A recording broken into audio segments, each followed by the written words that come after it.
Las escuelas existen tanto para el desarrollo de los estudiantes como para el de sus familias y el de los educadores. Robert Roeser. ¿Es hoy más difícil la convivencia en las aulas?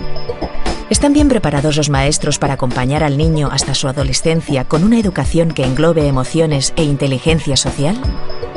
Las necesidades de un adulto para vivir en sociedad no son las mismas que hace 50 años, ni lo son tampoco las condiciones de vida de los adolescentes, ni las tecnologías que rodean a todos. Sin embargo, los programas educativos han cambiado muy poco en el último siglo. Hoy en Redes, el psicólogo Robert Roeser nos ayuda a redefinir el papel de profesores y maestros y a buscar en la ciencia algunas propuestas para mejorar la educación de los futuros ciudadanos.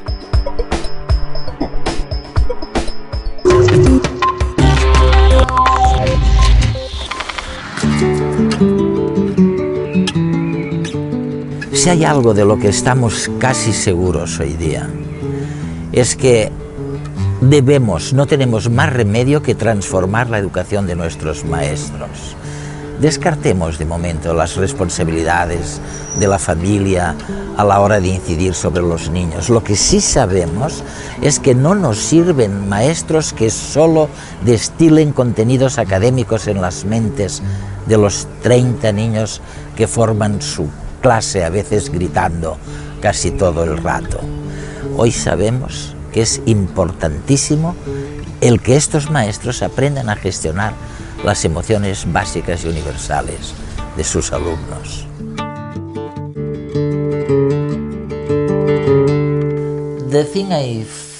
Lo que me parece más revelador de este congreso que estáis celebrando aquí, en Washington, entre educadores, científicos y personas del mundo de las prácticas contemplativas, es que la gente, creo, se acaba de dar cuenta de que la culpa no es de los estudiantes ni de los padres, ni siquiera del Estado. Realmente, lo que necesita un cambio radical es la formación de los profesores. Hay que replantear la profesión de docente. ¿Te parece demasiado radical como postura? No, creo que no es nada radical. Creo que va incluso más allá de lo que tú sugieres. Como el mundo ha cambiado tanto desde el punto de vista de su interconexión económica, cultural, con la inmigración,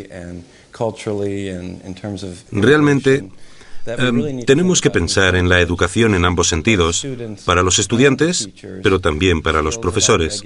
Se trata de habilidades como la de regular nuestras emociones, la de ser competentes en la interacción con personas de distintas culturas, la de responsabilizarnos no solo de nuestras propias acciones, sino del bienestar de los demás. Todas estas habilidades, tal y como las vemos, tendrían que formar parte de la educación del siglo XXI. Y eso significa que queremos que sean parte de la formación de los profesores, pero también que se impartan en la enseñanza primaria, secundaria y, por qué no, también en la terciaria, en las facultades y universidades. La verdad es que en estos 4 o 5 últimos años la realidad ha cambiado significativamente. Los alumnos y alumnas provienen de familias, la mayoría de niveles socioeconómicos y culturales muy bajos. Este año, por ejemplo, tenemos un 60% de los alumnos que provienen de países diferentes, sobre todo Bolivia, Ecuador, Marruecos. ¿Cuántos de vosotros no habéis nacido aquí en España? Levantad la mano. En general, bueno, hay un nivel bastante bajo, un nivel académico bajo. Tenemos problemas de absentismo y una desmotivación general en el alumnado. Quizás el discurso de la administración sí que es correcto y que no nos dotan de los recursos, sobre todo humanos, de los profesionales que realmente necesitamos en estos contextos, en estos ambientes tan problemáticos y tan difíciles que trabajar. El trabajo de profesor o de maestro, si no es vocacional, puede ser uno de los peores trabajos que puedas tener, ¿no? Porque los alumnos piden y tú tienes que estar dispuesto a dar y a saber cómo dar. Y o hay vocación o es muy difícil. Si es que no tienes una causa difícil, pues te ayudan más, te ayudan, bueno, es que ¿sabes? Hasta que lo entiendas. Si no entiendes una cosa, pues están contigo hasta que lo entiendas bien y lo captas, ¿sabes? Y también es muy gratificante, justamente, ¿no? Porque como son alumnos con muchas necesidades, rápidamente se ven los cambios positivos, ¿no?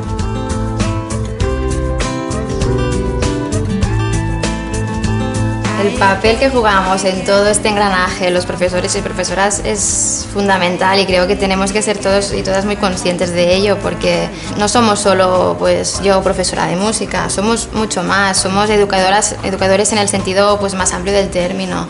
Y aquí pues juega todo el tema de las emociones, de la relación con las personas. Tenemos que ser un ejemplo para ellos y nos tenemos que relacionar con ellos de esta forma. Bueno, era pequeño y para el principio me daba miedo, como para no integrarme aquí con los compañeros, pues al final me fui adaptando y me fueron cayendo muy bien todos. ¿Te costó hacer amigos? No, el primer día. Llegué aquí hace 7 años. Vine con toda mi familia y hemos decidido volver a Ecuador.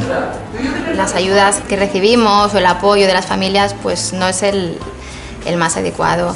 A veces por desinterés, a veces están aquí los niños pues quizás con sus tíos, con sus abuelos y los padres están en el país de origen, a veces porque los padres tienen unas jornadas laborables muy largas y no pueden venir. Por diferentes motivos no recibimos el apoyo que deberíamos y claro, pues digamos que la pata está coja, ¿no? la mesa o la silla. Bárbara. Mi madre aquí ya lleva 10 años. Volverla a ver de nuevo después de casi tantos años y venir aquí y reencontrarte de nuevo con tu madre es muy difícil. Ser conscientes de que el alumno detrás tiene una historia, tiene una mochila que no la puede quitar cuando entra en el instituto. Él viene con sus problemas y con sus historias y nosotros tenemos que saber jugar con eso, ¿no? Es muchas veces insoportable. Yo no sé imaginarme mi vida a su edad con esa carga encima. Para mí es absolutamente impensable.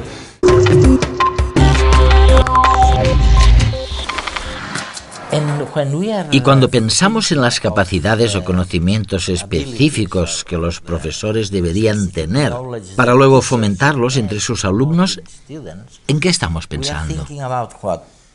Las competencias sociales y emocionales, es decir, cómo aprendo a gestionar las emociones personales, cómo aprendo a ser consciente de las necesidades de los demás, incluidos 30 alumnos, ¿cómo las identifico?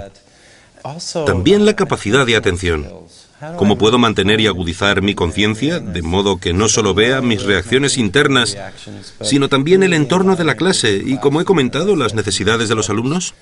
Creemos que ambos, es decir, los conocimientos sobre las necesidades de los jóvenes, pero también los medios para diseñarles modelos de comportamiento responsable, de gestión de las emociones, creemos que si los sumamos a los conocimientos que los profesores tienen de las materias y a los conocimientos pedagógicos, o sea, a la manera de enseñar, pensamos que estas 4 habilidades combinadas darán lugar a profesores eficaces, conocedores de la materia, sabedores de cómo impartirla, que no es lo mismo que conocerla, y también capaces de crear un entorno muy positivo donde están atentos y preocupados por el niño. Serán conscientes de cómo los niños evolucionan hasta convertirse en jóvenes a lo largo de distintas fases.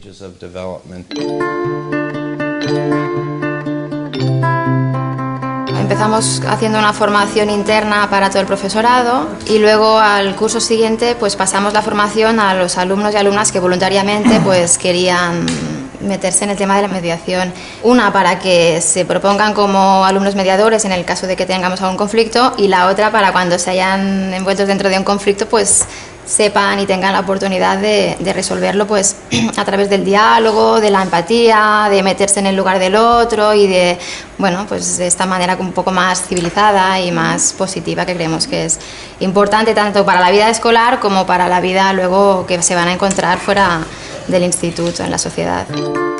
Recuerdo que una le tiró del pelo a otra o algo así, pero un día se tuvieron el encuentro. Eran amigas de toda la vida.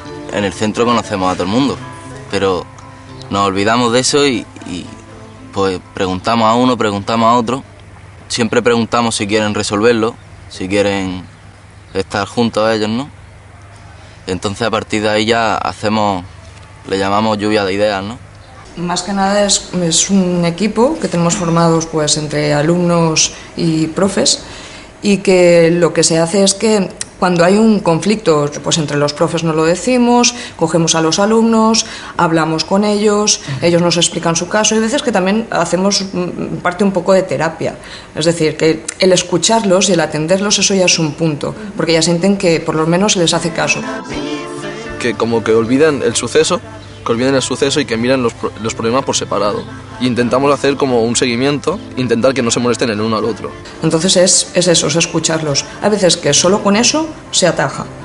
Otras veces la cosa es más complicada, sobre todo si son casos externos o están implicadas a lo mejor bandas o cualquier cosa, porque por aquí, pues ya sabemos, se mueve mucho.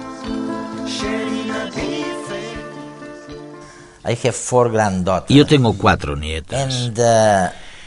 Y nadie, creo, les ha enseñado jamás a estar atentas.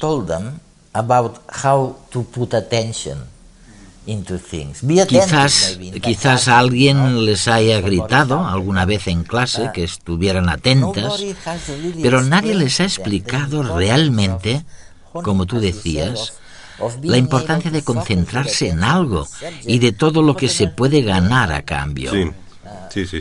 ¿Cómo podemos hacer eso? Mira, me acabas de recordar la historia de una profesora que ya falleció. Se trata de una educadora que se había formado en mindfulness con Jon Kabat y que tenía mucho interés en compartirlo con sus alumnos. Enseñaba a niños pequeños de 5 o 6 años. El primer día de clase les preguntó: ¿cuántos de vosotros habéis tenido problemas por no prestar atención en clase? Y todos levantaron la mano. Y luego les preguntó: ¿y a cuántos de vosotros os han enseñado a prestar atención en clase? Nadie levantó la mano. Increíble. Así que pienso que el problema que comentas es muy importante. Hemos oído hablar mucho sobre distintas técnicas para mejorar la atención y la compasión. Y como hemos escuchado en esta conferencia, no es necesario que sea mediante las técnicas tradicionales contemplativas de las que nos han hablado aquí. Quizá no se trate de enseñar a los niños a concentrarse y a meditar, ni acerca del mindfulness, sino que si pensamos en las disciplinas artísticas, donde se observan las cosas detenidamente y donde se presta atención a los detalles, centrarnos en los nuevos detalles del mundo.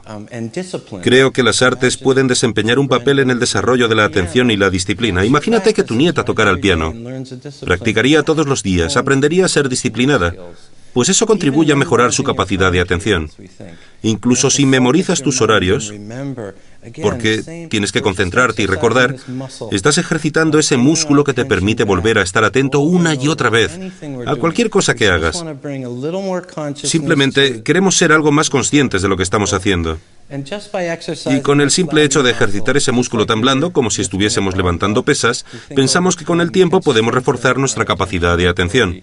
Hay 1 millón de ocasiones que se presentan cada día en nuestras vidas en ese sentido.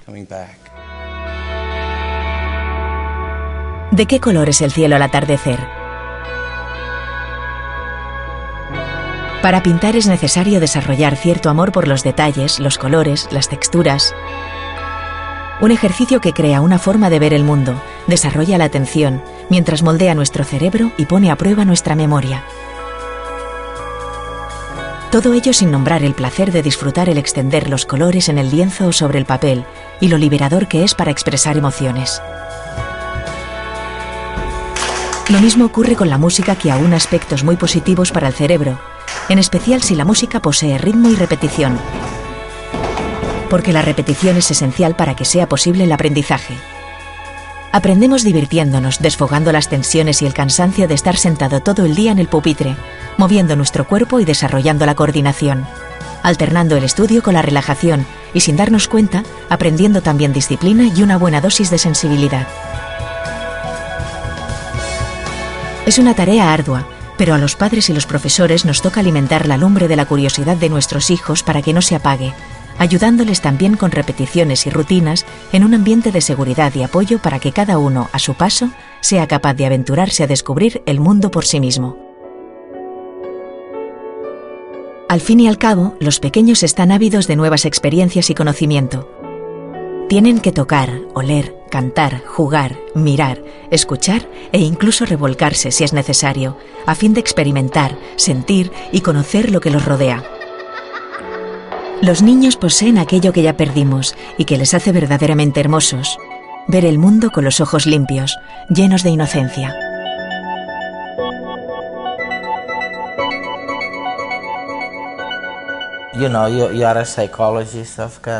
Bueno, tú eres psicólogo y sabes que tenemos lo que se llama la memoria a largo plazo. Hace algunos años descubrí que depende únicamente de una molécula muy concreta, no solo de la repetición, sino que hay algo que tiene que funcionar bien desde el punto de vista neurológico para que podamos almacenar un recuerdo en la memoria a largo plazo. Así que es cierto, tienes toda la razón, la gente no era consciente de que todo esto, y ahí están las grandes expectativas que tenemos de cara al futuro, de que todas esas cosas se pueden aprender. Sí, durante toda la vida. Durante toda la vida. Sí, la memoria, los cambios plásticos, ejercitándolo y practicándolo. Eso es.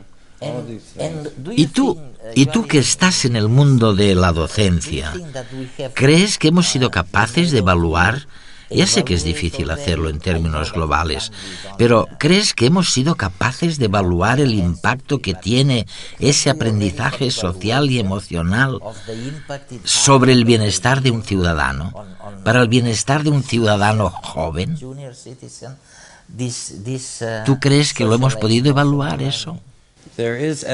Existen unos 300 estudios que demuestran que esos programas educativos centrados en ciertas habilidades sociales y emocionales tienen efectos positivos sobre el buen comportamiento, sobre la capacidad de gestionar las emociones. También hay un pequeño subgrupo de estudios que prueban que al fomentar las habilidades emocionales también podemos obtener grandes logros. Creo que los educadores ya se habían adentrado en este mundo, pero ahora, como tú has dicho, se ha visto que podemos aislar cada vez mejor moléculas implicadas en el mecanismo de la memoria, lo que nos ayuda a comprender cómo funciona el aprendizaje. Pero al tiempo que recibimos información científica que nos ayuda a avanzar en esta misión, también surgen más problemas en el mundo. El problema del déficit de atención es endémico. Sabemos que a veces las personas no son capaces de mantener una conversación durante más de algunos minutos porque sus mentes se evaden. Además, conocemos los problemas de violencia en nuestras comunidades. Hemos oído las estadísticas de hoy. En algunas comunidades todos los jóvenes han presenciado algún acto violento y tienen que vivir con esto todos los días. ¿Has dicho todos los jóvenes? Sí, en algunas escuelas. Linda Darling-Hammond hablaba de su trabajo en el este de Palo Alto, en California. Es un lugar muy complicado, con poco trabajo. Hay mucha violencia en esas comunidades y esperamos que los chicos puedan ir a la escuela, sentirse seguros y aprender. Así que hay muchísimos problemas. Pero se han producido grandes avances científicos y yo creo que se podría crear una alianza importante para llevar a cabo los cambios que esperamos en la educación. 2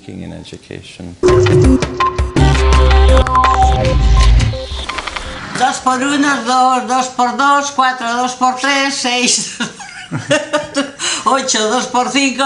Para muchos de nosotros esta cantinela ha sido la manera de aprender la tabla de multiplicar, en donde la musiquilla nos ayudaba a no aburrirnos demasiado y soportar la repetición continua.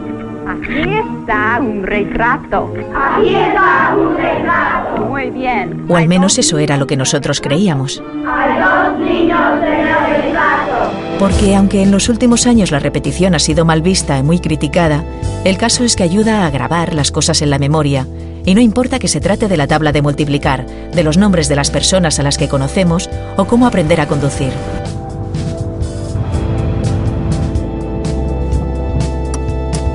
Manos a su sitio. 3 por 3. La repetición va creando determinados caminos neuronales, haciéndonos que transitemos por ellos de manera prácticamente automática, sin necesidad de pensar y sopesar, y tal vez liberando parte de nuestra mente para poder dedicarse a facetas más creativas. Está puesta un poquito más, En el aprendizaje asociativo que se produce al repetir un proceso, interviene un receptor neuronal llamado NMDA. Este es sensible a las células nerviosas que lo rodean. De modo que si dices un nombre y ves una cara, estos dos patrones cerebrales se asocian porque los receptores de NMDA refuerzan este juego de conexiones. Así, una vez el NMDA ha recibido la señal de la primera neurona, envía una especie de acuse de recibo a la célula inicial, activando la proteína GAP43, al igual que cuando queremos asegurarnos que el paquete que hemos mandado ha sido recibido. Además, se le envía a toda neurona que esté activada en esos momentos en los alrededores. Esta notificación, de alguna manera, facilita y refuerza la circulación de señales neuronales por esa vía, mejorando el aprendizaje y la memorización.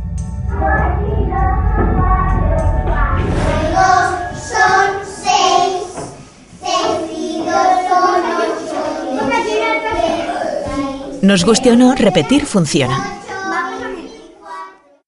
Una de las cosas que han llevado a replantearse el sistema educativo es lo que tú llamas la complejidad de los grupos escolares, la complejidad moderna de las aulas, con distintas etnias, estudiantes muy distintos. Tienen que empatizar unos con otros y no pueden. ¿Qué diablos puede hacer un profesor tradicional cuando lo lanzas así, en medio de un aula moderna tan compleja? En primer lugar, los profesores están empezando a incluir en sus programas escolares contenidos sobre diversidad cultural. Además de entender la evolución de un niño o de un adolescente, en España, en los Estados Unidos, en todos los países del mundo, hay tal mezcla étnica de gente de distintos orígenes culturales que la empatía y la comunicación son todavía más complicadas, porque quizá no entendemos los orígenes de esas personas. Así que una de las cosas que intentamos enseñarles a los profesores es la perspectiva del desarrollo de la identidad cultural y étnica. Trata acerca de quiénes somos, acerca de qué elementos hacen que estemos arraigados a una cultura y que seamos diferentes y más ricos. Cuando pensáis en el principio de curso, ¿cómo erais vosotros como alumnos, las cosas que os costaban más? No sabía comunicar con la gente. Me tumbaba en la mesa y estaba ahí. La profe me explicaba, pero no lo entendía. Y bueno, no sé, estar saltando por ahí, no atenderle a la profe, por ahí, haciendo el gamberro. Aunque sigues igual. Bien, es que yo vengo por la mañana y digo, bueno, hoy me voy a portar bien, me voy a callar, no voy a hablar, pero al final es que vienen, te hacen así, pues ya todo el día mal en la clase. No sabía ni hablar y la gente me insultaba y peleaba con ellos cuando me insultaban. Y a poco me aprendí a hablar y ahora bien, porque sé hablar y tengo amigos y paso bien ahora con los amigos y voy a parque normal. Pues ves alumnos en los que identificas qué cosas debes trabajar con ellos a nivel de crecimiento personal, ¿no? Pero hay algunos que en un curso, pues de estar castigados continuamente, de tener problemas continuos, ves que crecen, que avanzan, que maduran y que realmente se consiguen frutos. Lo que pasa es que hay que tener ganas de verlo, ¿no? Y he mejorado un montón. Y lo que quiero saber es el graduado. Ya está. Antes sacaba un 4, pero ahora ya saco un 6, por menos, pero bien. Pues la utopía de este año era que sea más maduro y menos bromista, porque yo siempre estoy gastando bromas y haciendo el tonto por ahí. Y no lo he conseguido. No le puedes pedir a un alumno cosas que no es capaz de hacer, ¿no? Pero no dejes de pedirle cosas que sí es capaz de hacer y después observa cómo realmente las ha conseguido, ¿no? Yo lo que quería mejorar era escribir bien y leer bien, porque yo el primer trimestre no leía bien Leía lento y ahora un poco, he mejorado un poco y escribir también un poco. Lo que he mejorado más es de las notas porque faltaba mucho antes y ahora vengo a menudo. Llegar bien a las clases temprano y venir a clase, que esa pues más o menos no la he conseguido. Y la otra era pues el comportamiento con los profesores y todo eso, que eso sí que lo he mejorado un poquito bastante. Maduras más, soy más grande, tengo más responsabilidad que antes. He madurado y todo.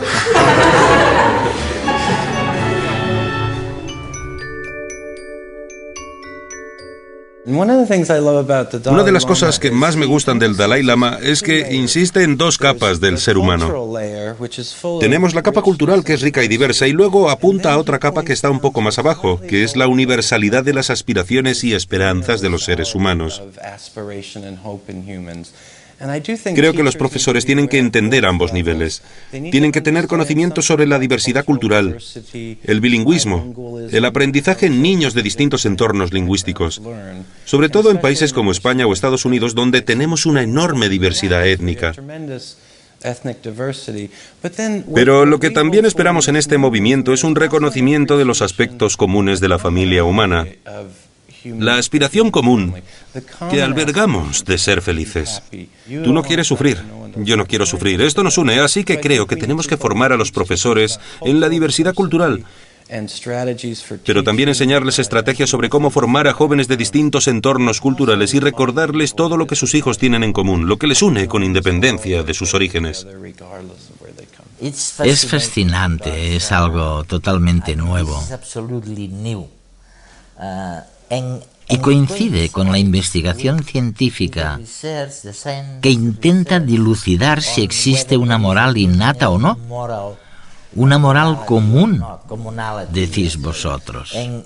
Los primeros resultados de los que disponemos nos dicen que a un nivel muy primario, muy simple, sí existe esta moral común. Así que, aunque solo fuera por eso, las personas que trabajáis, que os preocupáis por el futuro de la educación, merecéis que se os haga un monumento. Un monumento por habernos recordado a nosotros, a la sociedad, a los políticos,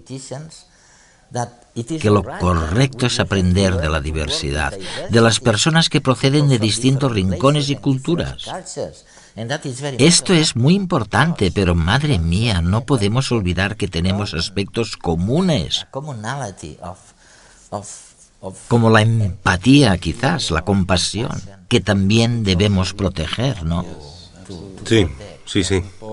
Ambas son cruciales y además hay que ir por orden, porque no podemos empezar por los aspectos comunes si antes no nos hemos centrado en temas como la diversidad, la opresión, las conquistas culturales, el dolor y el sufrimiento. No podemos eludir todas estas cuestiones. Creo que hay distintas misiones y a distintos niveles de este desarrollo.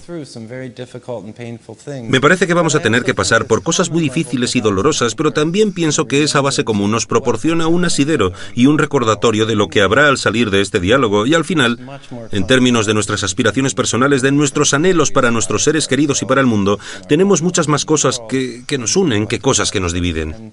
Es tan emocionante. Lo escuchamos del propio Dalai Lama, que está inmerso en la ciencia. Él utiliza ejemplos de animales y nos recuerda que nosotros mismos somos animales sociales y que hemos empezado, probablemente a lo largo de la evolución, a entender esa necesidad imperiosa de sentirnos queridos y de tener vínculos. Estas necesidades son una parte de lo que significa ser mamíferos, porque después de nacer, vivimos un largo periodo en que nuestra supervivencia depende de otros.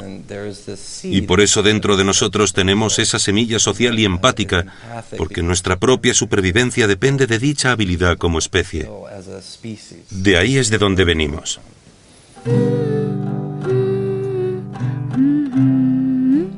Claro, tenemos la gran suerte, y es realmente una suerte, de que hemos sido capaces de configurar una especie de consenso a nivel universal.